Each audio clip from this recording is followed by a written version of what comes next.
Park Row Books and Harper Audio present The Imperfects by Amy Meyerson, performed by Cassandra Campbell.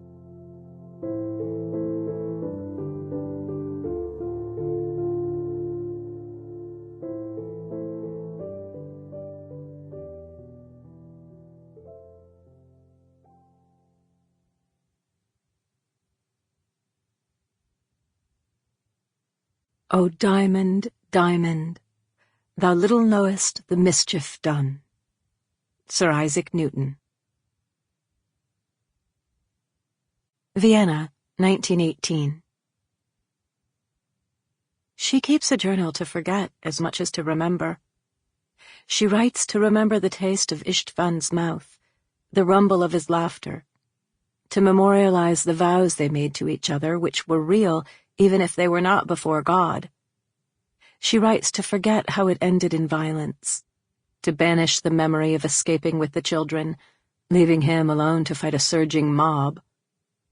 Her words are fast and jumbled.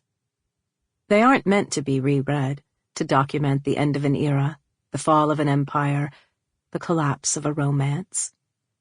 They are for her right now in these early morning hours when everyone else in the palace is asleep. So her thoughts drift to Istvan and the child inside her. She stumbles mid-sentence at the sound of footsteps approaching her chamber. Her first thought is that the men with guns are back. Heart-pounding, she clutches the journal to her chest. Light trickles in from the hall as the toe of a boot inches into her bedroom. She clings to the journal as though her memories of Istvan will protect her. This is it, she thinks. The men with guns will get her this time.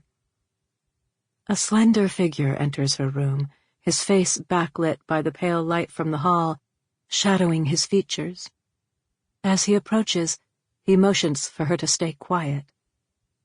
We must go. His German is eloquent, aristocratic, familiar. We must leave now. He steps closer and she sees the outline of his ears, the way they stick out like a child's. Your Imperial Majesty. Her body relaxes, then tightens with a new discomfort. He is a gentleman, this emperor. Faithful to the crown and his wife, still, he shouldn't be in her bedroom.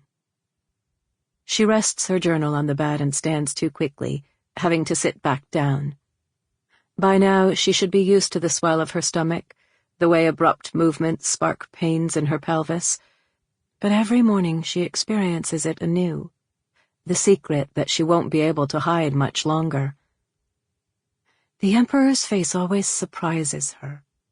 His sad eyes, the thick mustache he looks too young to grow.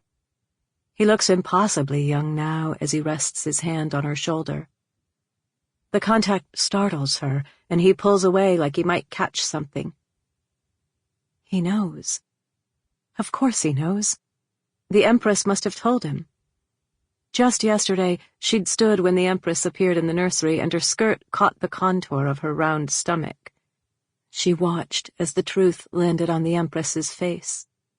The look of horror that she was with child and unwed, of betrayal. The car is waiting.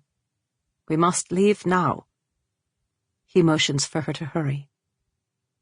After she follows him into the hall, she realizes she's only wearing a nightgown and has left her journal on the bed.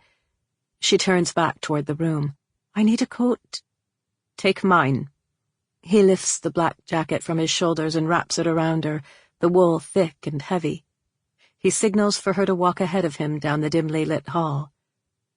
The children, she says as they pass the nursery. He nudges her to keep walking. Fear animates her limbs, propelling her forward. The halls of the palace are eerily silent. They have been this way since she arrived. The sentries have returned to Hungary. The palace gendarmes have dispersed in Vienna. The lifeguards, despite the lifelong oaths of loyalty they took, have abandoned their posts. The footmen, the chambermaids, the doorkeepers, all gone. Cadets have taken their place. Fewer than there were before. Sample complete. Ready to continue?